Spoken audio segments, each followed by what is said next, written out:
When you follow us on Facebook and Instagram, you'll get to see when we're releasing new episodes as well as hear the teasers. Just type in Unshaved Podcast. On our last episode, here my next guest and I discuss navigating our most personal relationship outside of the one we have with ourselves. Well, I think you're a different individual. Of course. With that apology. There's one thing I'm making.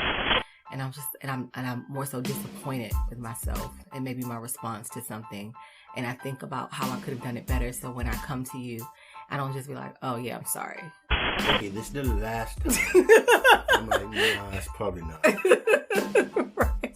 But the reason why is because I feel somehow we have this sense that we have this belief that one and done when we speak to each other. One and done, right? But in relationship to me, that's something that I had to really learn. You know, like I like to stay focused and I'm like, what are you talking about? And how does this specifically apply to us? I would typically have been used to. So you can say a phrase a certain way and I'm like, hold on, what? Right. What? Right. Like, oh no, damn, he doesn't even mean it that way. You know, like that's not even.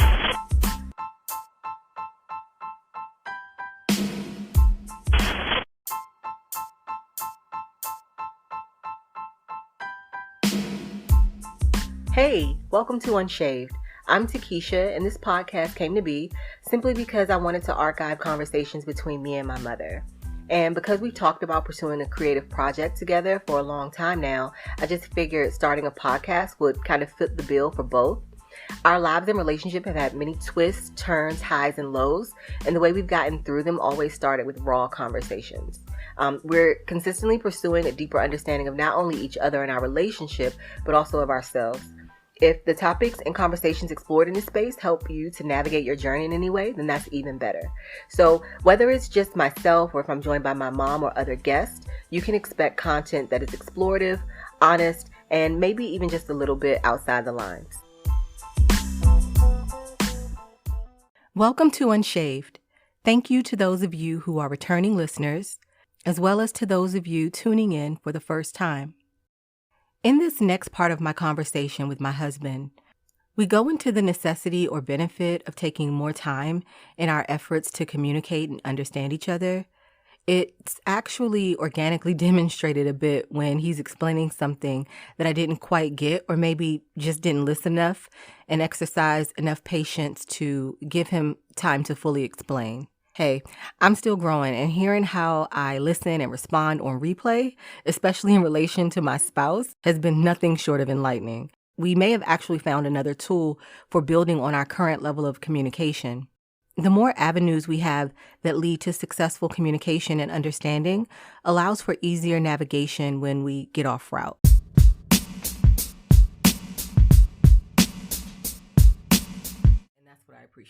That's what I appreciate about it, and taking time to really discuss things with you, like breaking it down to the very smallest aspect, and because of your patience in our communication, and also I guess wanting us to have better communication, you know, it takes that type of effort in that way. Mm-hmm. At least it's taking that type of effort for us to get to the place of real understanding that we continue to grow on. So what I'm saying is that I appreciate your pictures, your detailed pictures. That's what I was trying to say. But I think of it more like when you go see a doctor and they have a jargon. They have their medical terminologies for things. And they tell you this one thing and your mind is blown like, brother, I don't know what I don't know what you're trying to say. Right? I know those are words you are speaking. And they sound very, those sound like $10 words.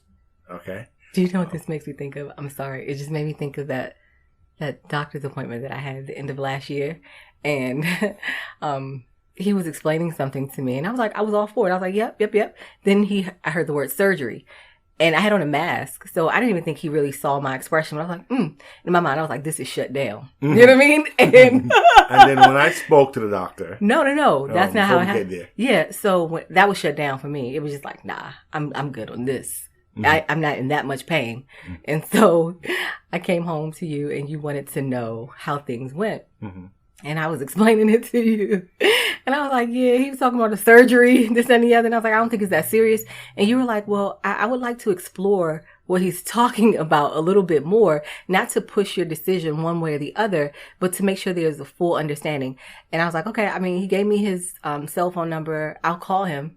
And I called, left a message, and he immediately called you right back. I was like, look, my husband would like for you to explain things to him a little bit more clearly. And I was downstairs and I heard you talking. And I was like, hold on, what is he saying to you? You know what I mean? Because you was like, no, babe. He said it's not a surgery, it's a procedure. And then you explained that. He said that he saw my reaction and was like, yeah, I could tell that she just kind of was no longer interested. I was like, damn, he could really tell that? I had on a whole mask. Anyway, but yeah.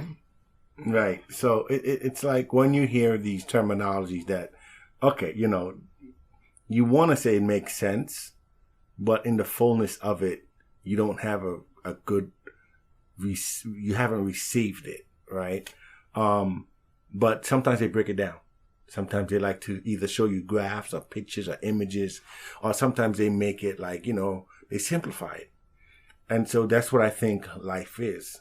It's like everyone's in a rush to get these things out there, right?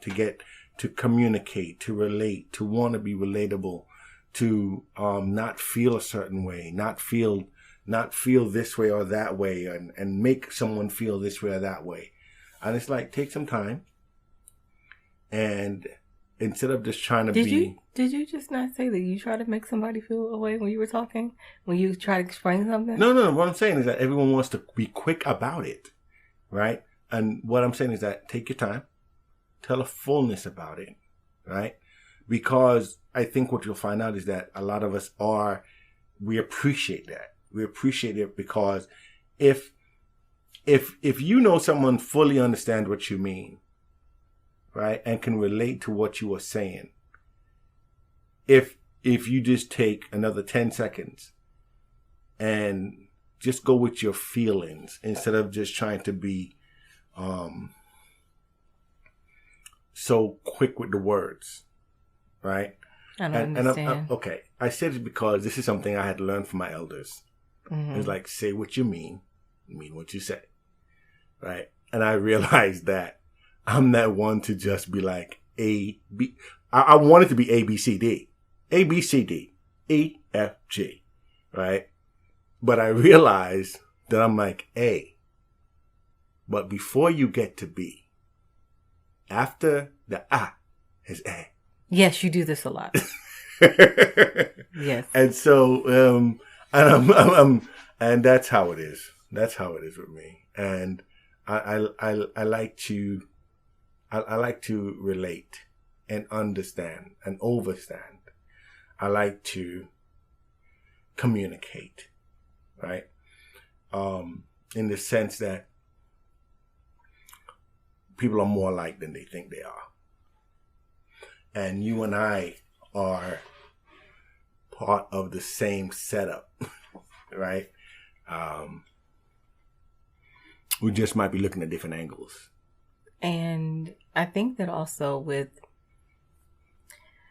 the detailed descriptions, explanations, or whatever you want to call it, a detailed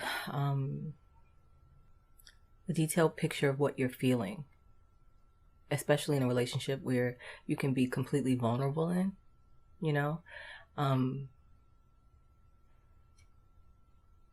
it definitely leads to, I think it's a quicker road to forgiveness, right? Because you can forgive what you understand a little bit better than what you don't understand. Mm-hmm. And I know that generally the idea of forgiveness is that it's more important for you to forgive for yourself than the other person.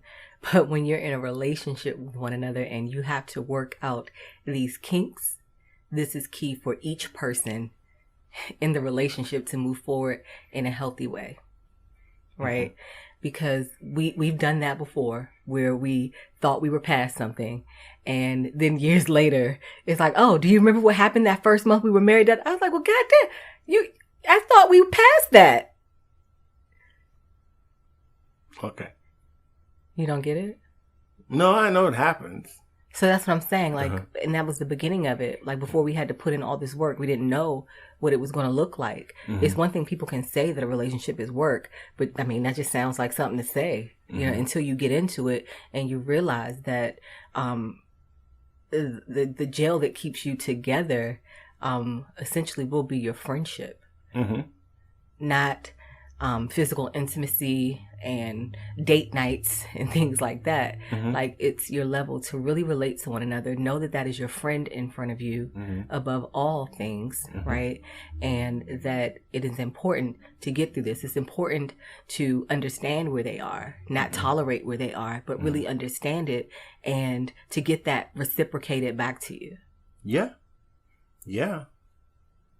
I concur. I fully concur.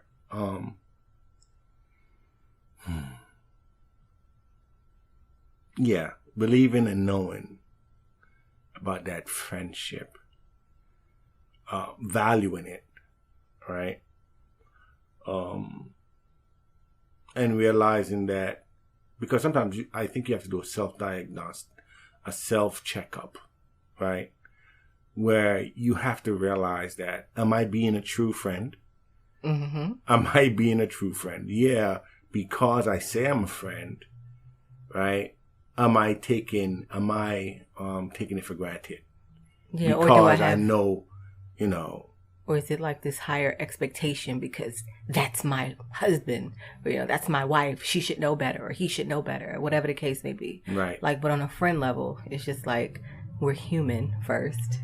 We're people, we're human. Right. And the thing is that, and we don't give each other the same kind of room that we give ourselves, right? I think we do now. I think we have lately in the last decade or so. And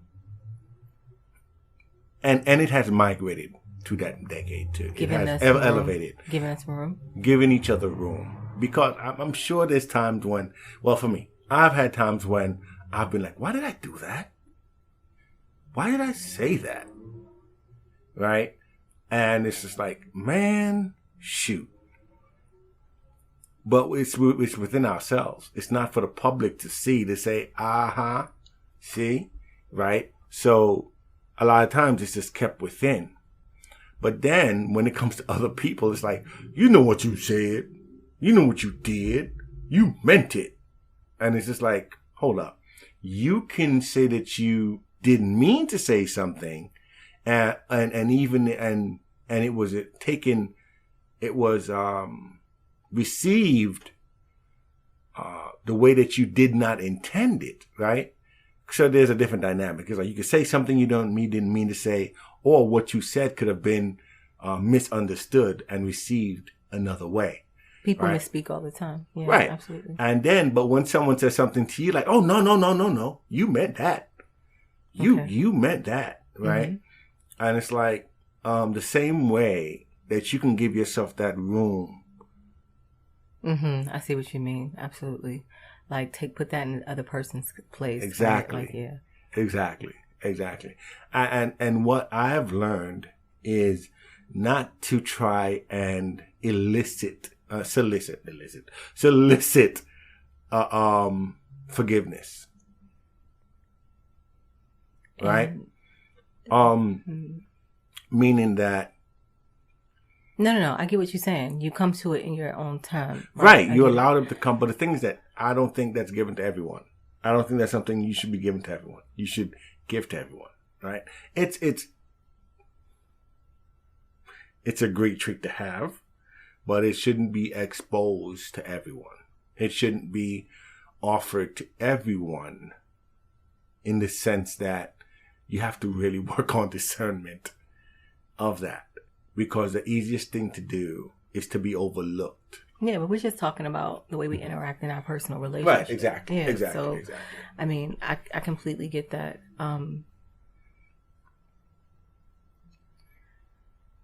And I mean, and if you with somebody long enough, you know that you all are going to hurt each other, you know, and that doesn't always necessarily happen because it was the intention. And sometimes people are mad and they say things, right? And then it's a matter, it becomes practice. Like, is what I'm doing, the way that I'm behaving or acting, or the energy that I'm putting into this relationship. Now, after you're in it for years, you need to be accountable for, am I being productive or destructive? Mm. Mm-hmm. And I think that we encourage one another to be productive in our relationship. Mm-hmm. You know, and when we do things that detract from the goal, we can easily or more easily come to each other and say, you know, that was wrong with me. You know what I mean? Like, but if, say for instance, when I said that I'm not just throwing out apologies, right? So if I've said something and I know that I was mindful of it and you heard it from a different place than where I was trying to give it, I am not apologizing about what I've said if I've stood in my truth and I know that I delivered it in the most loving way that I can. Now, if it offended you or if you were upset about it and that wasn't my intention, then that's one thing. But if you don't choose to try and see it the way that I'm telling you that I'm giving it and you stay stuck over there, I'm like, that's not something for me to apologize about. That's just something for him to work through. Mm-hmm.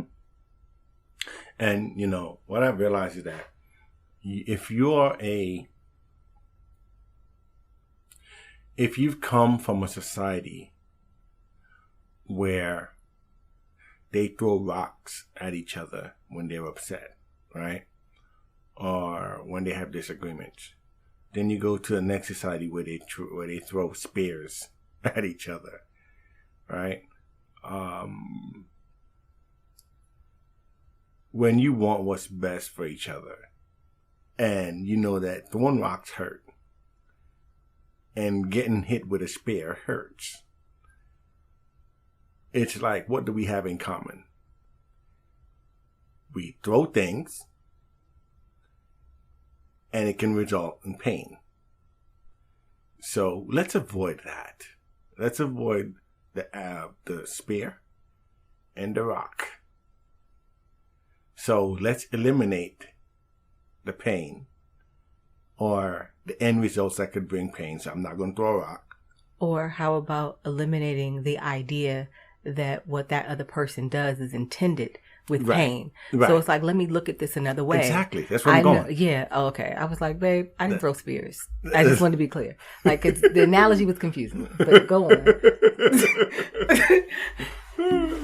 So it's like, yeah. It's like the rocks and the spears, you know, let's try and communicate a whole nother way. Mm-hmm. I'm so used to throwing rocks. Mm-hmm. Let me put this thing down, right? You have to look within yourself and be like, I don't want to throw this rock because I never like getting hit with rocks, right? I never like to get hit with a rock, so I don't want to throw this rock. And I dang sure don't want to get hit with a spear, right? And the other the other person has to realize that as well. So sometimes it's like, and realize that, you know, who you're dealing with. It's like, oh, that person's a rock thrower. They can't help it, right? They've been so used to tossing some rocks. Their whole arm is like, you can look at the chiseledness of their arm. They have dead aim. I've seen them hit a can from just playing with them. They've hit a can from 20 yards away, you know, and it's just like, okay, all right, I'm with a rock thrower, all right? And then sometimes you got to realize that some things happen off of like automatic reflexes. Yes. Right? And it's just like, okay, all right. And I'm not saying anyone should stand getting hit with a rock, right? What I'm saying is that. Oh, I remember back in my rock throwing days, and you just wanted to say, well, let me see if she can throw all these rocks out the bag now. Like, just throw them all out. Like, you wanted to escalate it, and now it's just like, this probably isn't the best. But anyway. And that's what I mean. You got to realize people throw rocks, and some people are darn good at throwing rocks.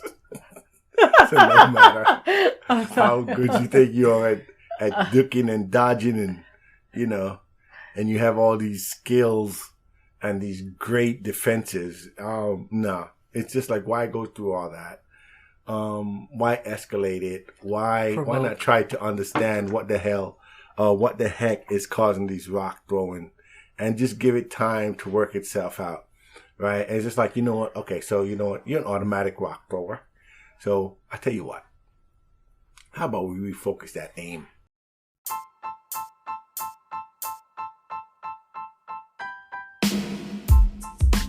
So that's it for this episode of Unshaved. Thank you for making time to listen in. Your engagement is very much appreciated.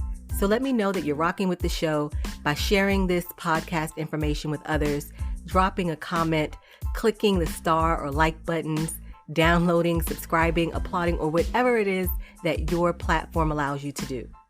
Also, you can show the show some love through donations on Anchor.